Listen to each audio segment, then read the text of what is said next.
السلام علیکم ورحمۃ اللہ وبرکاتہ۔ عربی زبان کے نئے لیسن میں آپ کو خوش آمدید کہتے ہیں۔ آج کے لیسن میں ہم سیکھیں گے عربی زبان کی حرکات۔ تو یاد رکھیے، عربی زبان میں 3 قسم کی حرکات ہوتی ہیں: زبر، زیر اور پیش۔ یہ اس بات کا تعین کرتی ہیں کہ کسی حرف کی آواز کیسی ہوگی۔ جب کسی حرف کے اوپر کوئی حرکت آئے تو اس کو کیسے پڑھا جائے گا۔ آئیے چند مثالوں کے ذریعے سے دیکھتے ہیں۔ مثال کے طور پہ با زبر با، با پیش بو، با زیر بی، جیم زبر جا، عین زبر آ، لام زبر لا، جا لا، با زبر با، عین پیش عو، دال زبر دا، باعو دا، شین زبر شا، را زیر ری، با زبر با، شریبا۔ اکثر لوگ ان الفاظ کو پڑھتے ہوئے یہ غلطی کرتے ہیں کہ ان الفاظ کو لمبا کر دیتے ہیں، حالانکہ جس لفظ کے اوپر حرکت آئے اس کو بالکل بھی لمبا نہیں کرنا چاہیے۔ مثال کے طور پہ لوگ اس طرح پڑھتے ہیں: با زبر با، با پیش بو، با زیر بی، حالانکہ اس کی صحیح پروننسیشن یا اس کو صحیح پڑھنے کا طریقہ یہ ہے با زبر با۔ اس کو بالکل بھی لمبا نہیں کیا جائے گا۔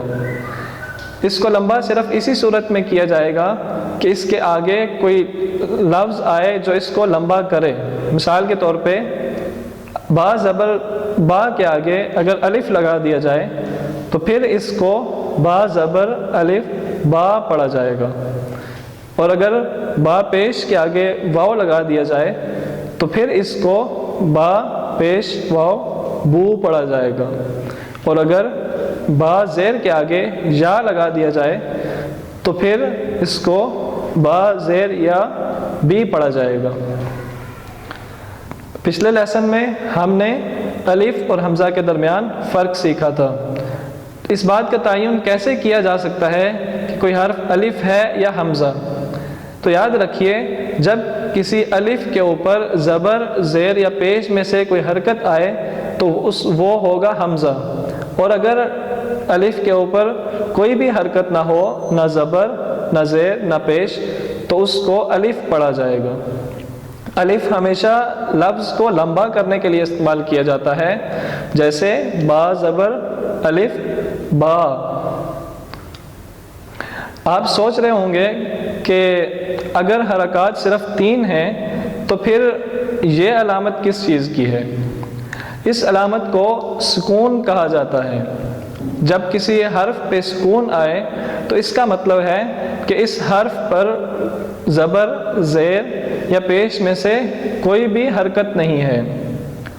جس حرف پر حرکت ہو اس حرف کو متحرک کہا جاتا ہے، اور جس حرف پر سکون ہو یعنی کوئی بھی حرکت نہ ہو تو اس حرف کو ساکن کہا جاتا ہے۔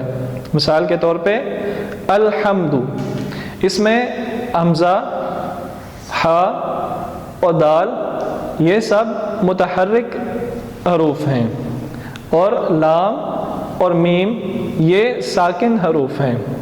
اسی طرح رسول، اس لفظ میں را،